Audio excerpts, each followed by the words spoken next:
Shalom, perkenalkan nama saya Mesrina Laia. Saya mahasiswa dari Sekolah Tinggi Teologi Anugerah Misi Nias Barat. Saat ini saya semester 5 dan pada saat ini saya akan memaparkan materi bagi kita tentang teologi sistematika. Ini teologi sistematika yang keempat, di mana pembahasannya yaitu pneumatologi. Jadi dalam mempelajari pneumatologi ini ada beberapa hal yang akan saya paparkan kepada kita tentang pneumatologi ini. Yang pertama adalah kita perlu mengetahui definisi dari pneumatologi. Jadi secara etimologis kata pneumatologi ini berasal dari dua kata, yaitu dari bahasa Yunani, yaitu pertama pneuma. Pneuma ini yang artinya adalah angin, nafas, dan roh. Yang kedua adalah logos, yang berarti adalah perkataan ilmu pengetahuan. Jadi dalam dua kata ini dapat kita gabung menjadi satu pengertian, yaitu ilmu atau pengetahuan yang mempelajari tentang Roh Kudus. Jadi pneumatologi ini adalah ilmu yang mempelajari tentang Roh Kudus. Jadi yang kedua adalah bagian B, personalitas Roh Kudus. Yang pertama adalah Roh Kudus memiliki sifat-sifat dari satu pribadi. Jadi sifat yang pertama dari Roh Kudus ini adalah memiliki akal budi dan kecerdasan. Yang kedua adalah pengetahuan. Roh Kudus tidak hanya memiliki akal budi atau kecerdasan, tetapi Roh Kudus juga memiliki pengetahuan. Yang ketiga adalah pikiran. Roh Kudus memiliki pikiran. Yang keempat adalah emosi. Roh Kudus juga memiliki emosi, memiliki perasaan, dan memiliki kesadaran ataupun kemampuan. Yang kelima adalah kehendak.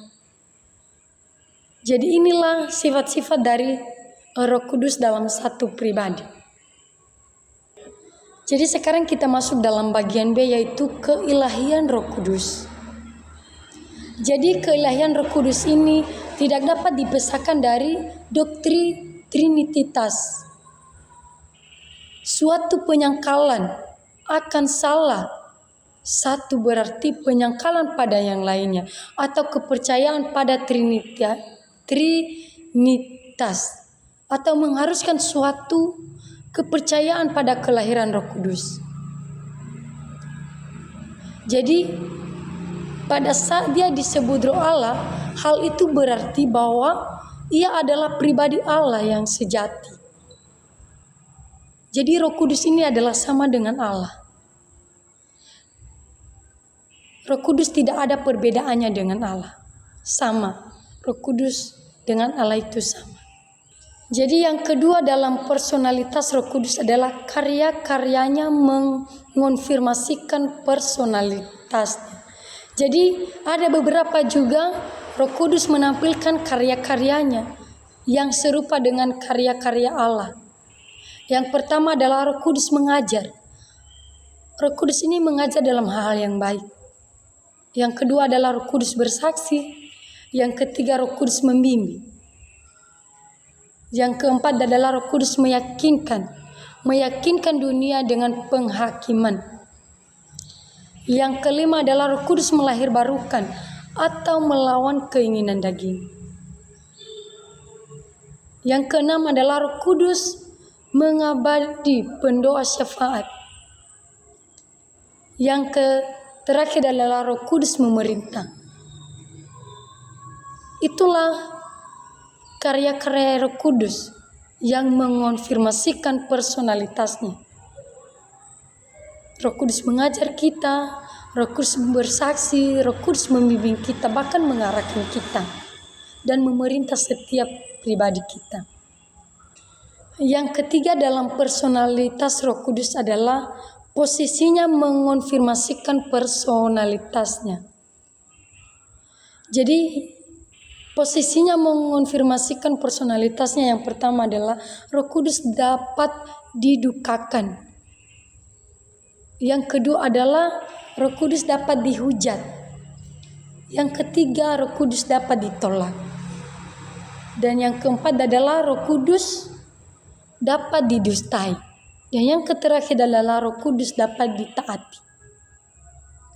Jadi itulah posisinya mengonfirmasikan personalitasnya.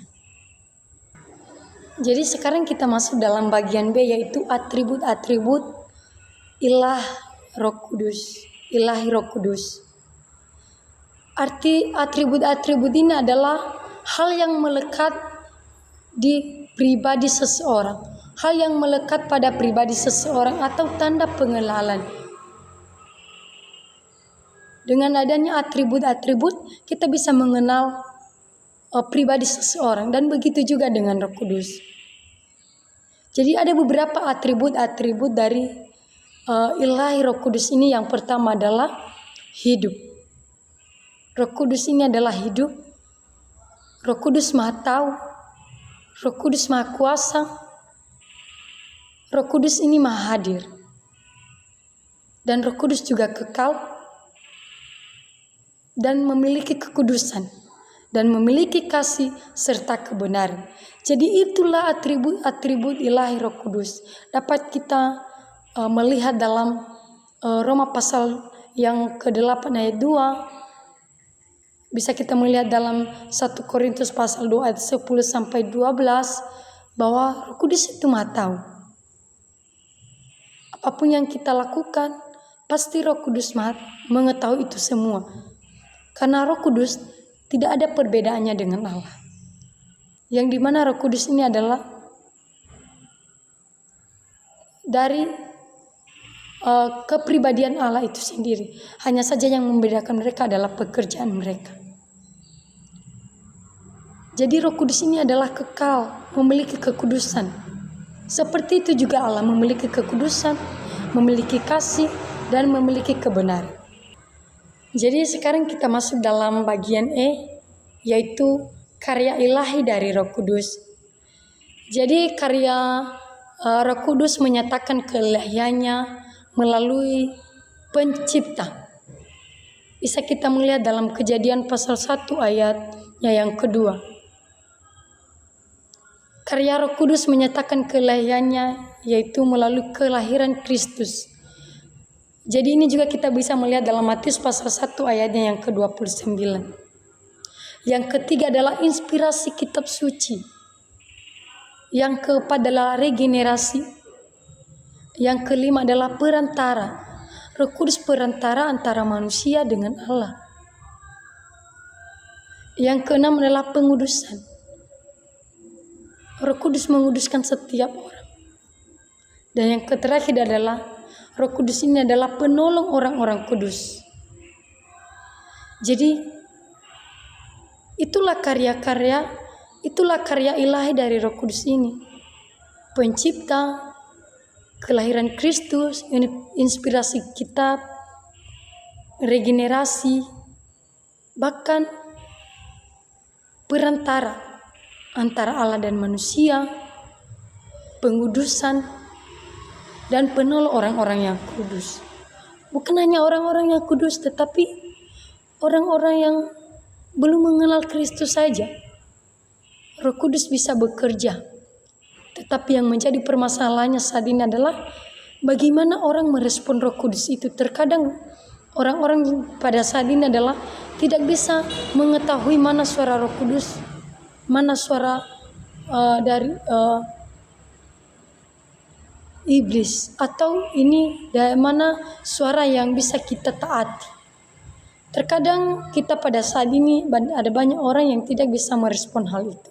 Bahkan mereka bisa mengabaikan suara Roh Kudus itu dalam kepribadian mereka. Dan sekarang kita masuk dalam bagian F, yang dimana pembahasannya adalah representasi Roh Kudus. Yang dimaksud dengan representasi Roh Kudus ini adalah gambaran dari Roh Kudus itu sendiri. Jadi ada beberapa deskripsi dan penggambaran dari Roh Kudus yang boleh kita pelajari di kitab suci yang secara jelas menggambarkan pribadi atau karya-karyanya. Yang pertama adalah pakaian, merpati, jaminan, api, minyak, meterai, air, dan angin. Itu adalah gambaran dari Roh Kudus. Dengan gambaran itu kita bisa mengetahui bagaimana sih gambaran Roh Kudus itu yang sebenarnya. Bagaimana deskripsi Roh Kudus itu. Bagaimana presentasi Roh Kudus itu yang sebenarnya. Jadi dalam mempelajari pneumatologi ini, kita bisa mengetahui itu semua. Bagaimana gambaran Roh Kudus yang sebenarnya. Saya telah mengatakan tadi ada beberapa. Bagaimana kita mengetahui gambaran Roh Kudus yang sebenarnya. Sekarang kita masuk dalam bagian G, yaitu pelayanan Roh Kudus dalam Perjanjian Lama.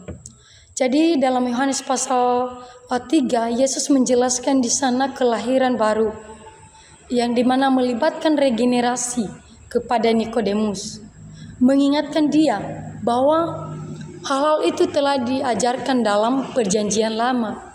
Yesus kelihatannya menunjuk pada Yeskiel pasal 36 karena kedua bagian itu melibatkan suatu diskusi dari air dan roh. Jadi pelayanan Roh Kudus dalam PL ini memiliki regenerasi atau memberikan hidup baru yang dilahir barukan. Jadi sekarang kita masuk dalam bagian H, yaitu Roh Kudus mendiami manusia secara selektif. Jadi dalam Yohanes pasal 14 ayat 16-17, Yesus mengindikasikan bahwa setelah Pentakosta, Roh Kudus akan memulai suatu pelayanan baru bagi orang-orang percaya yang tidak sama dengan yang di Perjanjian Lama. Yang dimana penekanan dari bagian itu adalah pelayanan baru tentang didiami atau kontras dengan Roh Kudus sekedar bersama dengan mereka dan bersifat permanen. Sedangkan di PL sifatnya selektif dan sementara, tidak permanen. Jadi dalam Perjanjian Lama, Allah mendiami seseorang itu secara kontras atau sementara. Jadi di sini bisa muncul sebuah pertanyaan, mengapa dalam Perjanjian Lama Roh Kudus hanya mendiami seseorang sementara, tidak secara permanen. Jadi bisa kita mengetahui bahwa itu karena Allah memilih orang tertentu untuk melakukan tugas tertentu. Makanya bersifatnya sementara, dia tidak permanen. Karena Allah sendiri yang memilih dan Allah sendiri juga yang menentukan. Jadi dalam bagian B ini juga adalah menjelaskan bahwa Roh Kudus turun atas sebagian orang di PL. Sesuai dengan yang saya katakan bahwa Roh Kudus turun atas sebagian orang di PL karena memang Allah yang memilih dan Allah yang menentukan. Itu tidak bisa kita ganggu gugat. Karena memang itu adalah yang dipilih Allah. Karena Allah tahu seseorang yang mampu melakukan setiap tanggung jawab itu atau setiap pelayanan itu. Jadi Roh Kudus juga memenuhi sebagian orang di PL. Allah memenuhi, bisa kita melihat di mana Allah memenuhi Bazeel dengan roh Allah untuk memberikan hikmat kepadanya untuk pekerjaan sebagian pengrajin untuk membuat rancangan memperindah tabernakel. Jadi ini kita bisa melihat dalam Keluaran pasal 31 ayat 2-5 nantinya. Sekarang kita masuk dalam bagian I, yaitu kemampuan untuk melayani. Dalam Perjanjian Lama, Roh Kudus diberikan pada waktu memilih seseorang untuk melakukan tugas atau tanggung jawab. Kemampuan yang diberikan termasuk kemampuan untuk pekerjaan, pelayanan, sesuai dengan apa yang dikehendaki Tuhan. Tuhan memberikan kita kemampuan dan dengan disertai oleh Roh Kudus. Jadi Roh Kudus juga memberikan kita kemampuan dalam melayani, memberikan kita keberanian dalam melakukan tanggung jawab itu. Tidak hanya sekedar mendiami, mengarahkan, tetapi Roh Kudus memberikan kemampuan bagi kita, bagi orang yang sungguh-sungguh merespon Roh Kudus itu dalam kehidupannya. Bagian J adalah relasi Roh Kudus dengan Kristus. Jadi Yesaya bernubuat bahwa Roh Kudus akan tinggal pada Mesias. Ini kita bisa melihat dalam Yesaya pasal 42 ayat 1, dan memberikan hikmat, kekuatan dan pengetahuan kepadanya dalam pelayanannya. Jadi narasi Injil terus menerus mencerminkan kuasa dari Roh Kudus itu sendiri atas Kristus dalam pelayanannya untuk menggenapi nubuat Yesaya. Hal itu berarti bukan Kristus tidak memiliki kuasa pada dirinya. Bukan Kristus tidak memiliki kuasa dalam pribadinya sendiri, melainkan ia memiliki kuasa. Kita bisa melihat dalam Yohanes pasal 10 ayat 18. Jadi dalam mencerminkan kuasa dari Roh Kudus juga atas Kristus ini, Roh Kudus akan terus mengarahkan, Roh Kudus terus membimbing. Bukan berarti Allah tidak memiliki kuasa, tetapi melainkan karena ia memiliki kuasa itu sendiri untuk menggenapi nubuat Yesaya yang telah dijanjikan. Sekarang kita masuk dalam bagian kehidupan dan pelayanan Kristus. Jadi Roh Kudus mengurapi Kristus. Kita bisa melihat dalam Lukas pasal 4 ayat 18, mengindikasikan Kristus diurapi oleh Roh Kudus saat pembaptisannya. Ketika itu Roh Kudus terlihat atas Kristus. Jadi dengan turunnya Roh Kudus atas Yesus menggenapi nubuat di Yesaya 61 ayatnya yang pertama.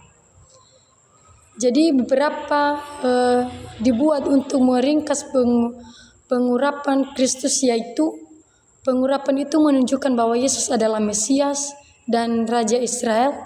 Yang kedua, pengurapan memperkenalkan Yesus pada pelayanannya di muka umum. Yang ketiga adalah pengurapan itu memberi kuasa pada Yesus untuk pelayanannya di muka umum.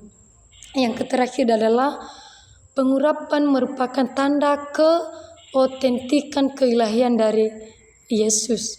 Jadi itulah beberapa pengurapan Kristus, yang dimana Yesus adalah Mesias sebagai Raja. Bahkan Yesus memperkenalkan pelayanan yang di muka umum. Jadi masuk kita dalam bagian L, yaitu dosa melawan Roh Kudus. Jadi dalam membahas dosa melawan Roh Kudus, dalam Matius pasal 12 ayat 31 sampai 32 adalah penting untuk melihat dan mempertimbangkan latar belakang dosa yang dilakukan. Yesus telah menyatakan dirinya sendiri pada bangsa Israel melalui pengajarannya. Jadi bukan hanya melalui pengajarannya, tetapi melalui mukjizat-mukjizatnya juga. Tanda-tanda kemesiasan telah ditampilkan di tengah-tengah bangsa itu. Jadi dosa melawan Roh Kudus ini sangat kuat sekali. Bagaimana kita sebagai orang yang sudah percaya saat ini melawan dosa itu? Jangan dosa melawan Roh Kudus, tetapi Roh Kudus harus melawan dosa. Karena kuasa Allah itu lebih kuat dari kuasa iblis. Jadi kuasa doa pun lebih kuat dari dosa. Jadi perlu kita ketahui bahwa jangan pernah kita kalah dengan dosa. Tetapi mari kita kalahkan dosa itu dengan kuasa Roh Kudus dan dengan kuasa Allah itu sendiri. Sekarang kita masuk dalam bagian N, yaitu baptisan sebagai karya Roh Kudus. muncul sebuah pertanyaan, apakah baptisan Roh Kudus itu? Di dalam Perjanjian Baru ada beberapa perkataan yang dipakai untuk menerangkan baptisan Roh Kudus. Dibaptis dengan Roh Kudus, penuh dengan Roh Kudus, turunlah Roh Kudus ke atas semua orang, dan Roh Kudus dicurahkan ke atas bangsa-bangsa lain juga. Jadi memang Roh Kuduslah yang melahirkan kembali orang-orang yang percaya kepada Kristus. Bisa kita melihat ini dalam Yohanes 3 ayat 3 sampai ayatnya yang ke-5. Orang dibaptis ke dalam tubuh Kristus. Dengan demikian Roh Kudus ada pada setiap orang yang sungguh-sungguh percaya akan Tuhan Yesus, sehingga mereka dapat dilahirbarukan oleh Roh Kudus itu sendiri, menjadi manusia baru, menjadi orang yang terus hidup di dalam Tuhan. Itulah pentingnya baptisan, itulah pentingnya Roh Kudus, itulah pentingnya karya Roh Kudus dalam setiap kehidupan manusia, supaya dilahirbarukan, supaya memiliki kehidupan yang baru. Sekarang kita masuk dalam bagian N, yaitu penyertaan Roh Kudus. Sebelum Tuhan Yesus naik ke surga, Ia menjanjikan Roh Kudus yang akan menyertai murid-muridnya dan orang-orang percaya secara permanen. Ini bisa kita melihat dalam Yohanes pasal 14 ayat 16. Jadi seperti itu juga kita, ketika Roh Kudus pada saat itu berjanji untuk menyertai murid-muridnya dan setiap orang yang percaya kepadanya, begitu juga kita. Roh Kudus menyertai kita ketika kita bisa merespon bagaimana Roh Kudus itu dalam kehidupan kita. Bagaimana kita merespon Roh Kudus itu dengan baik. Dia menyertai kita seperti Dia menyertai murid-muridnya dan orang percaya secara permanen. Jadi kita saat ini yang sudah percaya, yang ada banyak tantangan yang sekarang yang kita hadapi, kita perlu mengandalkan Roh Kudus itu, karena Roh Kuduslah yang menyertai setiap kehidupan kita. Jadi sekarang kita masuk dalam bagian O, ke karunia-karunia Roh Kudus. Ada 2 dalam bahasa Yunani yang digunakan untuk menjabarkan karunia-karunia rohani. Yang pertama adalah pneumatikos, artinya adalah hal-hal rohani atau sesuatu yang dikaitkan dengan Roh Kudus itu sendiri. Yang kedua adalah karisma, yang artinya karisma ini adalah pemberian berdasarkan anugerah. Jadi definisi singkat dari karunia rohani adalah suatu pemberian anugerah. Jadi definisi yang lebih lengkap adalah pelimpahan ilahi akan kemampuan khusus untuk pelayanan atas anggota tubuh. Jadi karunia rohani pada seseorang adalah perlengkapan dari Allah bagi pelayanan rohani secara individu. Yang kedua adalah suatu karunia rohani bagi gereja, yang dimana secara unik seseorang diperlengkapi bagi pendidikan dan pendewasaan gereja. Jadi sekarang kita masuk dalam bagian P, adalah deskripsi dari karunia-karunia rohani. Jadi ada beberapa deskripsi dari karunia rohani. Yang pertama adalah rasul, kedua nabi, ketiga mujizat, keempat kesembuhan, kelima bahasa-bahasa lidah, keenam penginjilan, ketujuh pendeta pengajar, kedelapan melayani, kesembilan menolong, kesepuluh iman, ke-11 menasihati, ke-12 membedakan roh, dan ke-13 murah hati, yang ke-14 memberi, ke-15 memimpin, ke-16 hikmat, ke-17 pengetahuan. Jadi sekarang kita masuk dalam bagian Q, adalah pemenuhan oleh Roh Kudus. Jadi dasar dari kepenuhan oleh Roh Kudus di Efesus pasal 5 ayat ke-18 bisa kita melihat, yang dimana hendaklah kamu penuh dengan Roh Kudus. Perintah untuk dipenuhi oleh Roh Kudus diberikan dalam kontras dengan peringatan jangan mabuk oleh anggur. Jadi pemenuhan oleh Roh Kudus harus terjadi karena yang pertama esensial untuk kedewasaan orang percaya. Jadi kita bisa melihat dalam 1 Korintus pasal 3 ayat 1 sampai 3. Yang kedua, karena esensial untuk pelayanan orang percaya. Ini bisa kita melihat dalam Kisah Para Rasul pasal 4 ayat 31 sampai pasal 9 ayat 17 dan ayatnya yang ke-20. Baik, demikian saja materi yang saya sampaikan pada saat ini. Terima kasih. Shalom.